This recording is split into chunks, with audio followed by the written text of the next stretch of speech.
Hello दोस्तों, मैं दीपक स्वागत करता हूँ आपके अपने इस यूट्यूब चैनल जय हिंद भाई दीपक सर पे। दोस्तों, जैसा कि आप लोग देख रहे होंगे, मैं कंटिन्यू इस पार्ट को दे रहा हूँ। तो इसका क्या है, पार्ट नंबर 3 है। पार्ट नंबर 3 है, किसको पढ़ेंगे हम? अधात्विक खनिज को, यानी कि ऐसी धातु हैं जिनमें लाइट का संचालन बहुत ही कम मात्रा में होता है, साथ साथ वे चमकदार भी नहीं होती हैं, साथ साथ वे मुख्यतः ठोस नहीं होती हैं, कुछ तरल भी होती हैं, और वह साथ साथ क्या होता है, उनमें ध्वनि वगैरह उत्पन्न नहीं होते हैं। तो उन्हें कहते हैं क्या? आध्यात्मिक खनिज। उन आध्यात्मिक खनिजों में कुछ आपकी धातु हैं जो आपके इस बोर्ड एग्जाम में पूछता है। उसमें से आपका एक अभ्रक आता है आपके सिलेबस में जो है, और दूसरा आपका क्या आता है? चूना पत्थर। इनसे बहुत ही कम मात्रा में, क्योंकि जो लोहा है, तांबा है, बॉक्साइड है, या साथ साथ जो कोयला है, इनसे बहुतायत मात्रा में क्वेश्चन पूछते हैं। ये सब तो क्या है, एक बैक टॉपिक है, लेकिन इनको हम पढ़ लेंगे ताकि क्या हो, हमें कोई डाउट ना रह जाए। ठीक, तो अभ्रक क्या होता है? तो जितने भी खनिज होते हैं इनका निर्माण किससे होता है? प्लेटों की गति से होता है। तो इनमें से क्या एक आपका है अभ्रक। अभ्रक पहली बात तो भारत में सबसे अधिक मात्रा में पाई जाने वाला क्या है? एक धातु है। यानी कैसा है? एक अधिक मात्रा, यानी कि पूरे विश्व में सबसे अधिक मात्रा में कहां पे होता है? भारत में होता है। तकरीबन पूरे भारत में यह 60% अकेले करता है। अगर पूरे भारत में 100 है तो 100 में से 60 भारत में है, बाकी 40 अन्य राज्यों में है। और भारत में कौन सा राज्य है इसके उत्पादन में सबसे नंबर 1 पे? तो सबसे नंबर 1 पे है भैया आपका आंध्र प्रदेश। और आंध्र प्रदेश का पूरा आंध्र प्रदेश नहीं, एक बड़ा सा नेल्लौर जिला, वहां पे क्या है, सबसे अधिक मात्रा में इस अभ्रक का उत्पादन होता है।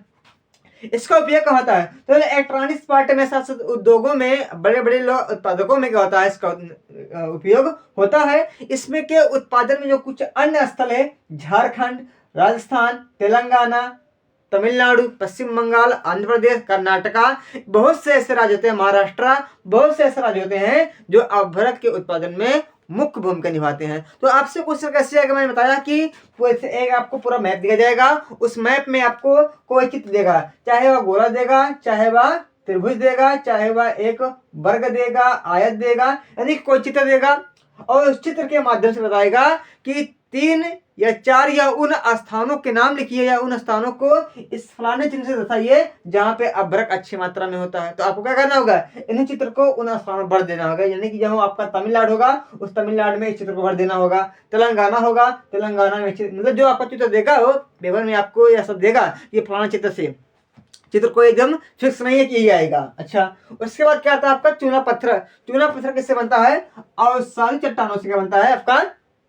चूना पत्थर। इसका उपयोग उर्वरक में, सीमेंट में, लौह इस्पात में इसका उपयोग होता है। साथ साथ इसका जो निर्माण होता है वह कैल्शियम से, कैल्शियम कार्बोनेट से, कैल्शियम मैग्नीशियम से क्या होता है? इसका निर्माण होता है। अच्छा, तो सबसे नंबर 1 के क्वेश्चन है, वह पूछता है आपका कि खनिजों का संरक्षण क्यों जरूरी है, यानी कि खनिजों को आप कैसे बचाएं, क्योंकि आजकल क्या है, बहुतायत मात्रा में इनका उपयोग हो रहा है, और आने वाले समय में क्या हो जाएंगे, क्योंकि जमीन से निकाले हैं, जमीन से निकालते हैं, तो आने वाले समय में यह जमीन के अंदर रह ही नहीं जाएगा। तो क्या करेंगे हम? इसके स्थान पे हम कुछ अन्य चीजों को बनाएंगे। तो हम कैसे करें कि क्या हो, इस संसाधनों का उपयोग भी हो जाए, और साथ साथ क्या हो, ये प्रदूषण भी न करे, और अच्छे मात्रा में लंबे समय चले भी। तो इनके लिए सरकार की तरफ से और साथ साथ बहुत सी ऐसी चीजें बताई गई हैं, बहुत से ऐसे नियंत्रण क्षेत्र बताए गए हैं, जिसको क्या करेंगे हम, फॉलो करेंगे, क्या हो जाएगा हमारा जो यह कैसा आपका जो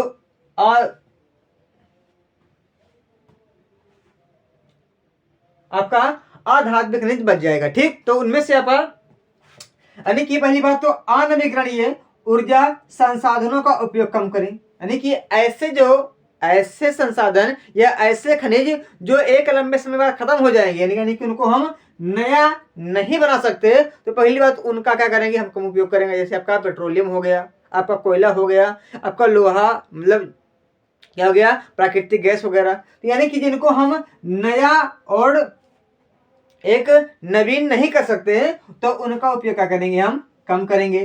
दूसरी बात, हम जिनसे दोबारा, यानी जैसे लोहा वगैरह है, एक बार लोहा से आपने कुछ बना लिया, यानी कि किसी वाहन में लगा दिया, फिर उससे निकला हुआ कोई चीज आपने कुल्हाड़ी, हंसिया वगैरह बना लिया, फिर उससे कुछ कटा हुआ भाग उससे आप खुरपी वगैरह बना लिए। तो यानी कि इसका अलग अलग रूप आप परिवर्तन करके उपयोग कर रहे हैं। यानी सिंपली बात नहीं है, ट्रक की एक कमानी लीजिए, कमानी के अंतर्गत आप उसका बनाइए क्या, एक बनाइए उसका हथौड़ा, हथौड़ा एक बॉक्स बनाइए, बड़ा सा क्या, कुल्हाड़ा, उसके बाद आपका गड़ास, हसिया, खुरपी, मतलब अन्य अन्य प्रकार की चीजों का निर्माण आप उसके रूप को परिवर्तन करके कर सकते हैं। यानी कि क्या कहो, धातुओं का पुनः चक्रण, क्या हो, धातुओं का रूप परिवर्तन करके क्या करें, उपयोग करें। यानी क्या, वही क्या है, पुनः चक्रण।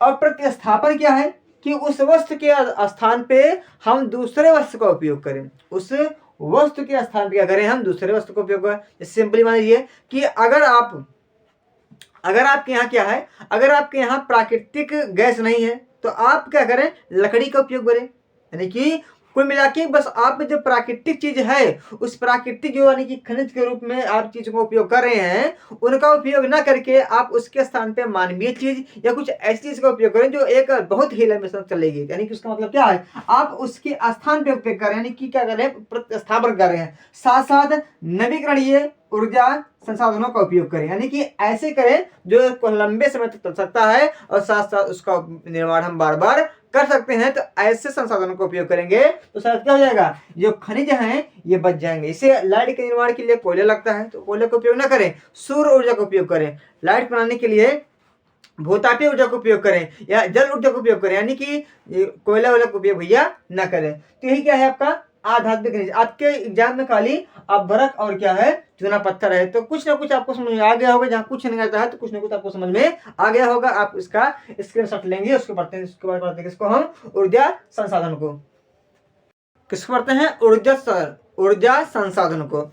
ऊर्जा संसाधन वह होते हैं जिनसे कहती है हमें ऊर्जाएं प्राप्त होती हैं, लेकिन ये दो प्रकार के होते हैं। एक जो एक समय बाद खत्म हो जाता है और एक ऐसा है जो आजीवन चलता रहता है। किसी प्रकार हम ऊर्जा संसाधन को दो प्रकार बांटते हैं। एक आपका है परंपरागत ऊर्जा संसाधन, एक आपका क्या है, गैर परंपरागत ऊर्जा संसाधन। अब गैर परंपरागत क्या है और अपरंपरागत, यानी कि परंपरागत क्या है। तो गैर परंपरागत और परंपरागत में क्या है, यानी जो लंबे समय तक चले, यानी कि जो लंबे समय तक चले, कभी समाप्त ना हो, उसे कहते हैं गैर परंपरागत। और जो एक निश्चित समय के बाद समाप्त हो जाए उसे कहते हैं परंपरागत ऊर्जा संसाधन। अब इसके एग्जाम्पल में जो आता है, इसमें आपको कोयला कैसा है, एक निश्चित समय बाद क्या हो जाएगा, समाप्त हो जाएगा। साथ साथ प्राकृतिक गैस, यानी जो आप सीएनजी एलपीजी उपयोग करते हैं, यह एक समय बाद क्या हो जाएगा, चुक जाएगा। साथ साथ पेट्रोलियम वगैरह और आपका आणविक ऊर्जा, यानी कि जो यूरेनियम से हम बनाते हैं ऊर्जा, लाइट वेट वगैरह, ये सब क्या हो जाएगा, एक निश्चित समय बाद खत्म हो जाएगा। अच्छा, गैर परंपरागत क्या है, गैर परंपरागत में आपने देखा होगा क्या है आपका, सौर ऊर्जा, यानी कि सूर्य से प्राप्त होने वाली ऊर्जा, पवन ऊर्जा, जल ऊर्जा, ज्वारीय ऊर्जा, भूतापीय ऊर्जा, बायोगैस ऊर्जा। जो आपके सिलेबस में है, बस इन्हीं को पढ़ेंगे तो हमारा जो पाठ होगा वो खत्म हो जाएगा। अच्छा, अब हमसे पूछता है कि गैर परंपरागत और परंपरागत में अंतर। यह जो एग्जाम का सबसे पसंद का, मतलब सबसे फेवरेट का टॉपिक है, यानी कि परंपरागत ऊर्जा स्रोत में और गैर परंपरागत ऊर्जा स्रोत में क्या है अंतर। ठीक, तो पहला क्या है कि पुनः प्राप्त नहीं किया जा सकता, यानी कि गैर परंपरागत जो परंपरागत वाले हैं, इनका अगर एक बार हम उपयोग करेंगे तो दोबारा से हम इसका उपयोग कर नहीं पाएंगे। लेकिन उसकी उल्टा क्या है, हमारा गैर परंपरागत, अगर हम क्या करेंगे, इसका एक बार उपयोग करेंगे तो हम फिर करेंगे। यानी जैसे अगर सूर्य से हमने एक बार ऊर्जा बना लिया है, तो जब तक सूरज रहेगा, जब तक धरती रहेगी, तब तक हम क्या करेंगे, उससे ऊर्जा बनाते रहेंगे। जब तक हवा रहेगी तब तक क्या चलेगी, हमारी पवन चक्की चलती रहेगी। साथ जब तक क्या रहेगा, जल रहेगा, तब तक हमसे तब तक क्या होती है, हमको जल से ऊर्जा मिलती रहेगी। यानी कहने का मतलब है कि गैर परंपरागत वाले में पूरा सिस्टम लंबे समय तक चलता रहेगा।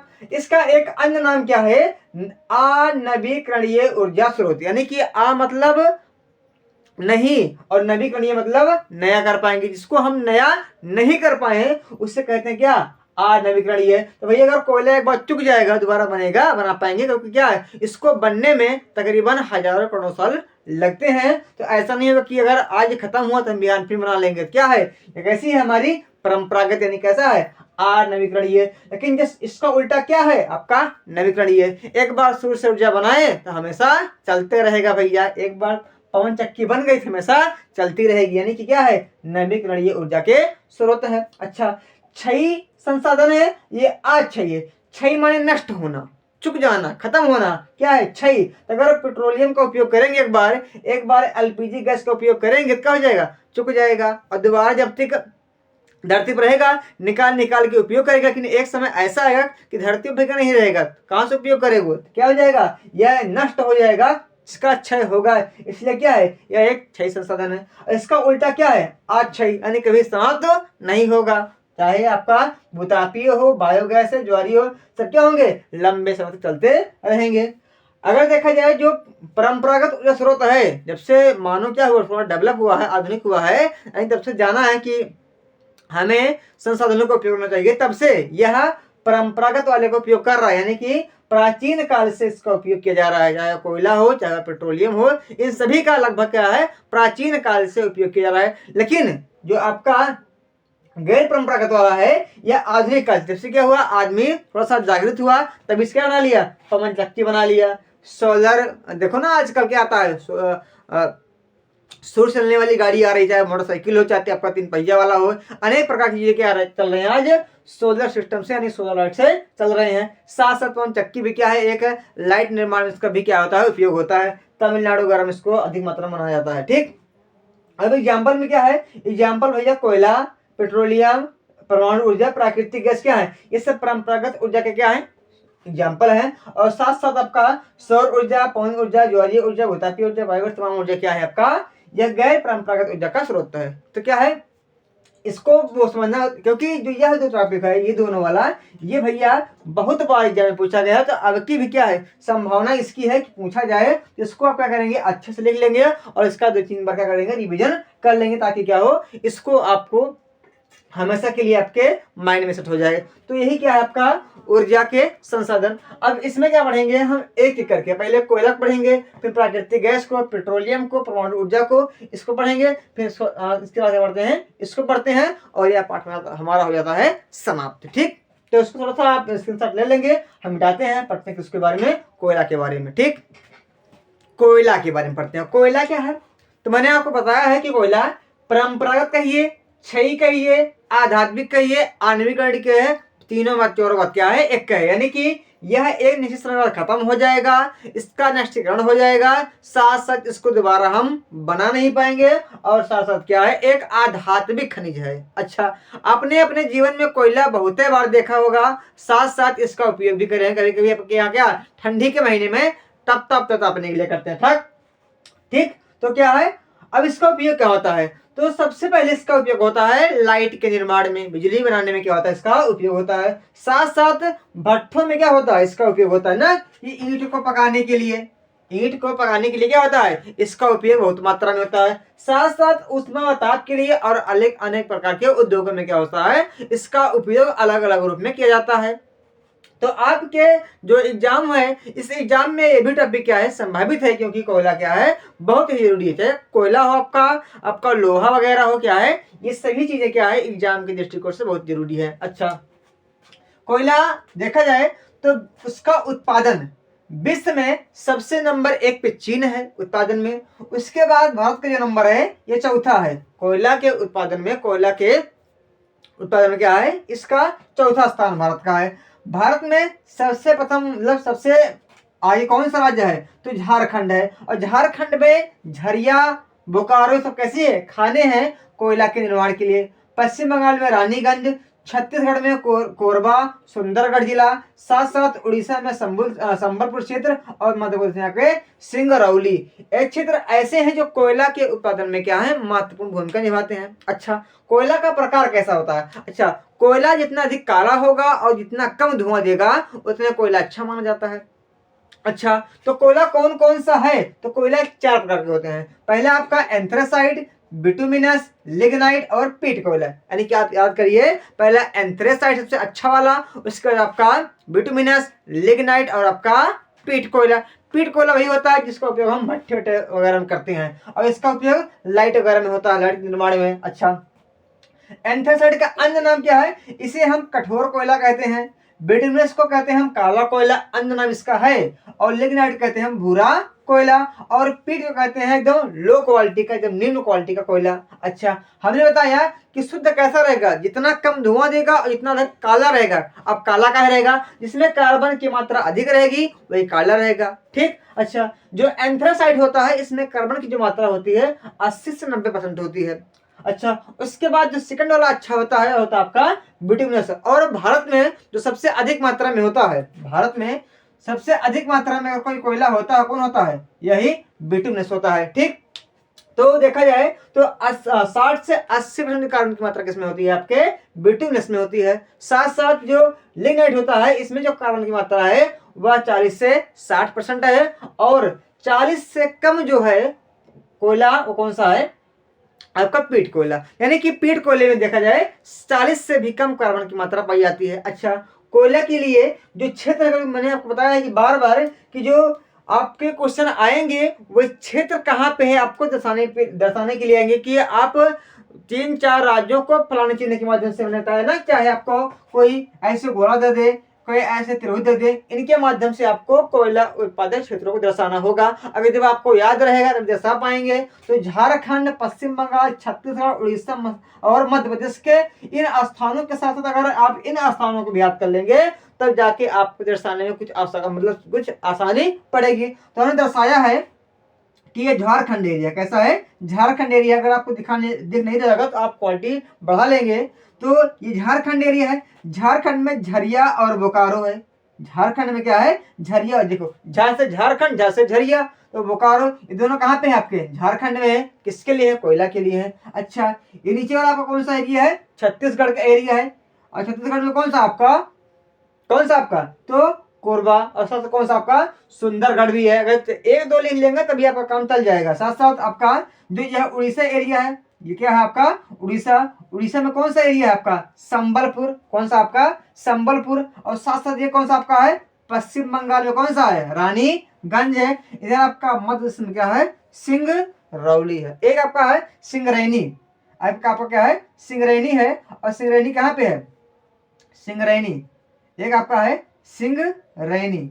ये सिंगरैनी जानते हो कहाँ पे है, ये आपके है तेलंगाना में। कहाँ पे, तेलंगाना में सिंगरैनी। ठीक, सिंगरैनी, सिंगरौली मध्य प्रदेश में है और सिंगरैनी कहाँ पे है आपके, तो तेलंगाना में। तो ये जो क्षेत्र है ये कोयला उत्पादन के लिए है। मैंने बताया कि ये 4 प्रकार का होता है। सबसे नंबर 1 का आपका एंथ्रेसाइड, उसके बाद आपका बिटुमिनस, उसके बाद आपका लिग्नाइट, फिर आपका पीट कोयला। सबसे कठोर के बाद काला, काला के बाद भूरा, भूरा के बाद निम्न कोयला।